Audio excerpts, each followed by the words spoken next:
Estamos aqui hoje para mais um Poder Equestre. Hoje eu tô com ele, o ícone do momento, Marlon Zanotelli. Tô muito feliz de estar aqui com ele, porque acho que era só ele que estava faltando dos Olímpicos para eu entrevistar. Bem-vindo, Marlon. Obrigado por me receber.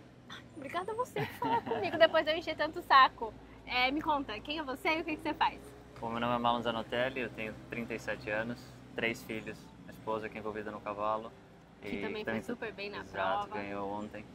Então, acho que nós somos uma família toda envolvida no cavalo, meus pais também, minha família inteira. Então, isso aqui, acredito que para dizer quem sou, é isso. Me conta um pouco, como é que você começou a montar lá no Brasil?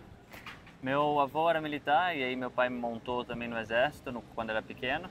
E depois, quando eu nasci, meu pai decidiu trabalhar com o cavalo profissionalmente. Então, ele acabou se formando pela Escola Militar do Exército no Rio de Janeiro, em 93. E em 94, meu pai decidiu fazer um ano inteiro de concurso completo. Então, ele comprou um caminhãozinho, um F4000, colocou a família dentro e saiu viajando, competindo.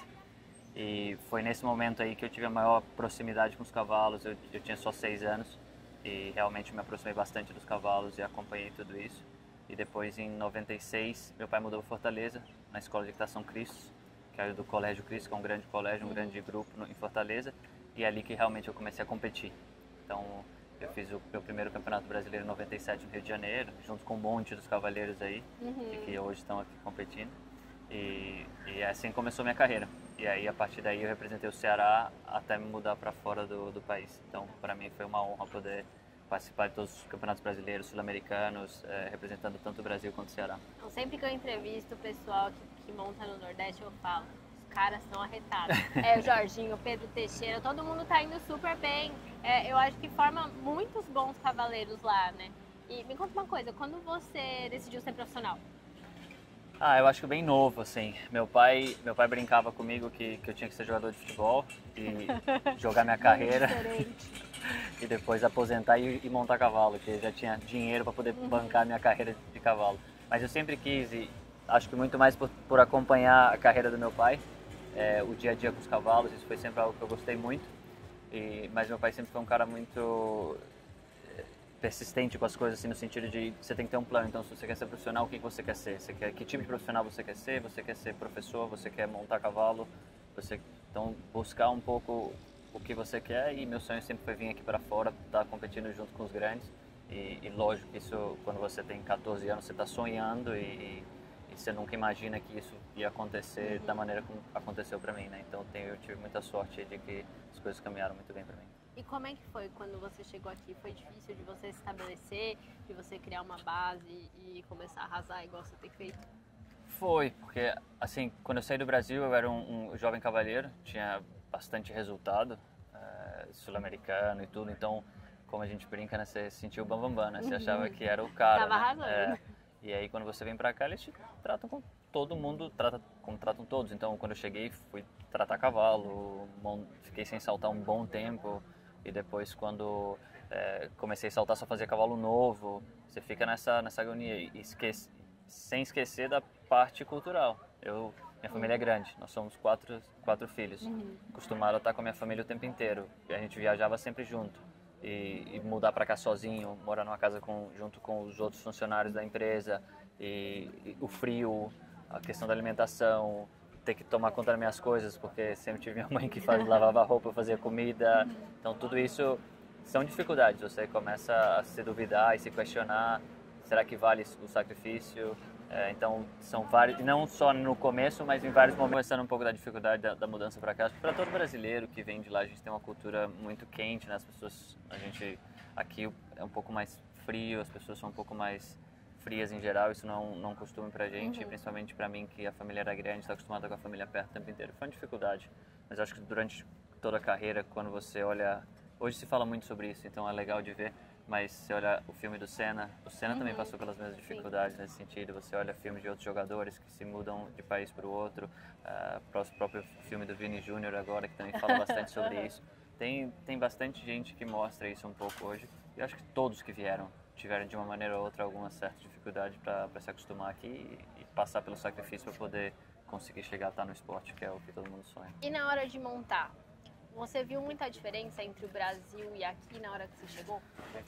Eu acho que uma cultura um pouco diferente, principalmente de onde eu vinha, porque a gente tinha uma escola de equitação e a escola é voltada para o aluno, né? E não totalmente para o cavalo, né? Então, aqui quando eu vim trabalhar para o Felipe Arts, não era uma escola, era preparação de cavalos de alto nível. Então, tudo era focado para trazer esse cavalo e que na escola é o contrário, tudo é focado para levar o aluno para o alto nível. Então, essa para mim foi uma diferença muito grande da maneira de pensar nesse sentido.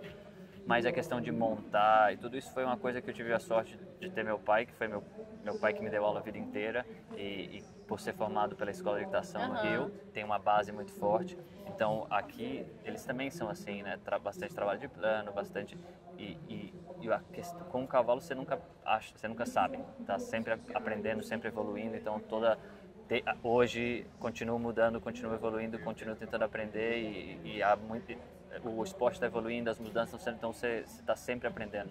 Então para mim foi um aprendizado excelente poder ter ido para o Ludo naquela época, até porque eles também tinham de cavalos novos aos cavalos do Ludo saltando alto nível, então eu aprendi bastante tudo.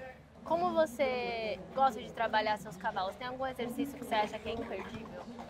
A gente trabalha muito, meu pai sempre falou isso e é uma coisa que eu guardei comigo, que eu trago para cá bastante, para o nosso sistema.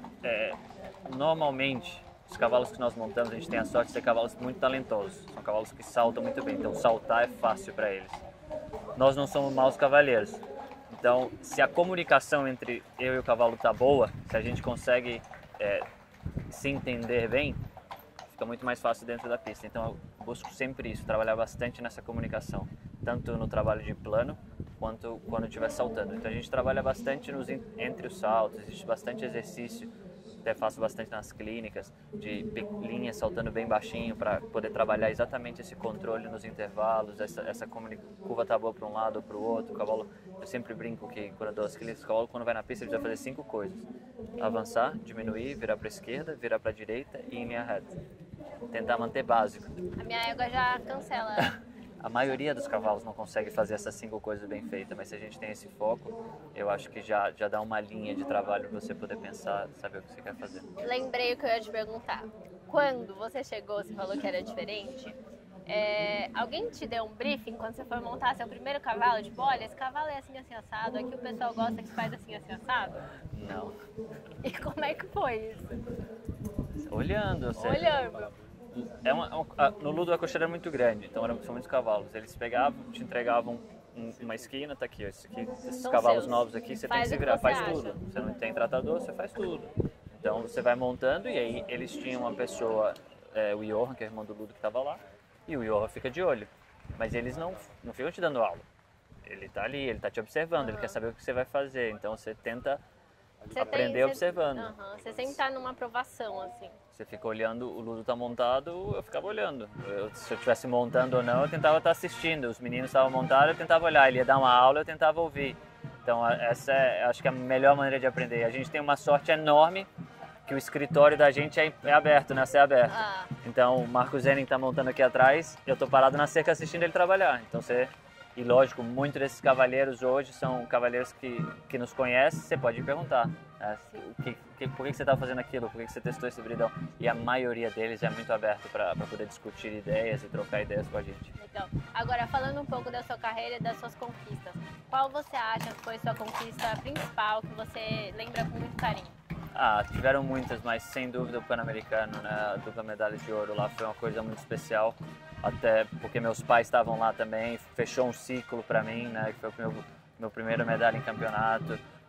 Uma coisa que eu não sabia que eu fui o primeiro medalhista olímpico individual, Pan-Americano individual. Eu achava que o Rodrigo tinha ganho tudo, né? Porque ele já tinha sido prata, então para mim isso foi algo especial, poder botar o nome da família na história do esporte. Então eu acho que esse sem dúvida foi uma das melhores memórias. E como você sente ganhando ali uma medalha? Porque você já tem uma certa experiência, né? Cara, a atmosfera daquilo é um negócio completamente diferente. As provas aqui são muito legais, tudo mais, mas eu acho que tem um peso diferente, né? Campeonato sempre. É diferente e você poder ganhar uma medalha num campeonato é algo realmente especial. E naquele momento lá foi realmente só um peso que saiu do ombro enorme, você poder ganhar uma medalha daquela e ser... Também ter essa sensação de que você pertence nesse meio, que você pertence nesse nível de cavaleiros, que é um negócio muito difícil, você está sempre se duvidando, né? Será que eu sou bom o suficiente? Será que eu vou conseguir chegar no alto nível? E isso pra gente sempre é algo especial. Mas isso é uma coisa que você, como um cavaleiro de alto nível, você ainda reflete sobre, será que eu sou bom o suficiente? Você ainda tem essa pulga atrás da orelha? Tenho. Eu acho que hoje a pulga não é tão nesse sentido, mas muito mais, será que eu estou evoluindo junto com o esporte? Será que eu estou aprendendo que eu consigo chegar, que eu consigo fazer? Sim, mas tudo depende dos cavalos, então tem tanta coisa por trás. Será que eu estou buscando o cavalo suficiente? Será que eu estou com os cavalos certos? Será que eu estou fazendo o trabalho de base com meus cavalos correto? Por exemplo, aqui eu estou com 2 9 anos. Será que eu estou escolhendo as provas certas para as éguas, para que no ano que vem eu possa vir aqui e talvez disputar o grande prêmio? Então essas são, acho que, as questões mais duras. Mas com certeza lá atrás eu voltei para o Brasil uma época pensando que eu nunca ia conseguir chegar no alto nível aqui no esporte, eu tinha larguei tudo. Então essa dúvida sempre fica, entendeu? Sempre, não tem, você vai evoluindo e lógico que hoje, depois de tudo que eu passei, eu sei que eu sou capaz de fazer, de ganhar um grande prêmio importante aqui, mas o por trás que é o mais difícil, que é a questão do questionamento nesse sentido. Eu entrevistei alguém, não vou te falar quem, porque eu também não lembro, mas eu lembro que marcou muito, porque a pessoa falou assim, que legal, você foi lá, ganhou a prova que você queria ganhar, amanhã você acorda como se nada tivesse acontecido e continua trabalhando. Tanto assim quanto ao contrário. Você foi lá no domingo, caiu, segunda-feira você tem que se levantar e trabalhar de novo. Não tem... É a única coisa que você pode fazer para o futuro, você continuar trabalhando. E me conta, por último, gostaria de dicas pra gente que é amador, entendeu? Marlon, nível médio, assim, a gente tá tentando melhorar a nossa equitação, o que você falaria pra gente? Trabalha na base, realmente no básico da equitação. Isso para mim sempre foi uma coisa muito importante, até hoje. Então, se eu estou tendo um problema com o cavalo, volta para o básico. O básico são as 5 coisas que você falou. Se você conseguir fazer essas 5 bem feitas, já é trabalhar na posição, na tua comunicação com o teu cavalo. Acho que isso para mim sempre é o mais importante. E acreditar no processo, no teu processo, né? Não muitos dos amadores se comparam com o outro. Não, porque fulano está ganhando, ciclano. Acredita no teu processo, com o teu professor, teu momento. E teu momento é diferente, você está no momento que você precisa disso, o outro está no momento que já pode competir, ou você tá... Então acredita no teu processo e te diverte com o esporte, que é o mais importante. E como é que eu vou saber se meu cavalo está fazendo as 5 coisas? Você sabe. Você sabe. É? Você sente. A hora que você for na prova, você sabe, minha curva da direita aqui não está funcionando, a minha curva da esquerda não está... Mas o mais interessante é, ele está indo exatamente onde eu quero que ele vá. Aí você sabe. Se você, eu brinco no trilho do trem, né? Se ele conseguiu manter ele dentro do trilho do trem, é porque realmente ele está indo onde você quer. Mas, por exemplo, tem cavalos maiores que a gente tem uma certa dificuldade de virar. Como é que a gente trabalha isso? Eu já aproveitando para fazer coisa na prática, né? Tem muitos exercícios aí, tem muitos livros explicando bastante exercícios, tem muita coisa para fazer. Mas no final das contas Mas não é pra... Essa sensação de você estar virando realmente o vagão do trem não é normal, então? Não, eu digo assim, se o cavalo está virando onde você quer, isso é mais importante. Imagina que você vai virar e eu quero ir naquele ponto e depois naquele ponto. Se você conseguir fazer isso certinho, é porque o cavalo está acompanhando o que você quer. Não, eu quero ir naquele ponto, aí desgarrou para lá, eu quero ir naquele ponto, caiu para dentro. Então quer dizer que não está... A comunicação entre os dois está perfeita ainda. Abalada. Exato. E aí conhecer teu cavalo, né? Antecipar um pouco os problemas, não deixar ele acontecer, né?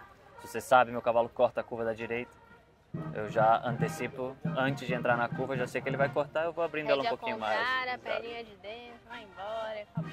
Então tá bom, obrigada, Marlon. Eu que agradeço.